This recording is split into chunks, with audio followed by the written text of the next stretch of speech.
অসীম সরকার তৃণমূল কংগ্রেস প্রার্থী রাজীব বিশ্বাসকে নিয়ে একটা উল্টোপাল্টা প্রচার শুরু করে দিল। সে ভেবেছে মানুষ বোধহয় খুব খাবে। এসব ভুলভাল প্রচার মানুষ খেলো না, এবং ওর যে আসল জায়গাটা, সেই জায়গাটাও কিন্তু এখন আর নেই। অসীম সরকার যখন দাঁড়ালো, প্রচুর মানুষ বিক্ষোভ শুরু করে দিল, স্লোগান দিতে শুরু করে দিল যে গত 5 বছর অসীম সরকারকে কেউ কোথাও পায়নি, কোনো উন্নয়ন দেখেনি। 5 বছরে যে টাকাটা আসে সে টাকাটা কোথায় গেল তার কোনো হিসাব নেই, কোনো উন্নয়ন দেখেনি।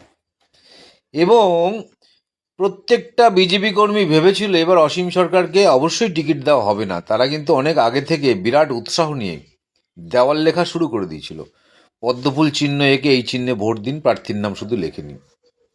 যেই অসীম সরকারের নাম ঘোষণা হলো, তারপর থেকে দেওয়াল লেখা বন্ধ হয়ে গেছে।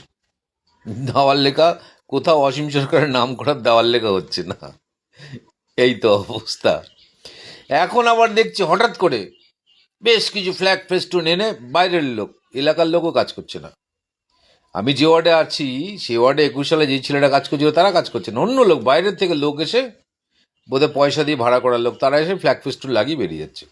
তাদেরকেও চেনেও না, তাদেরকেও জানেও না। শুধুমাত্র পয়সা খরচা করে ভোটে জেতা যায় না অসীম সরকার। মানুষ জানতে চায় গত 5 বছর তুমি এলাকার মানুষের জন্য কি করেছো।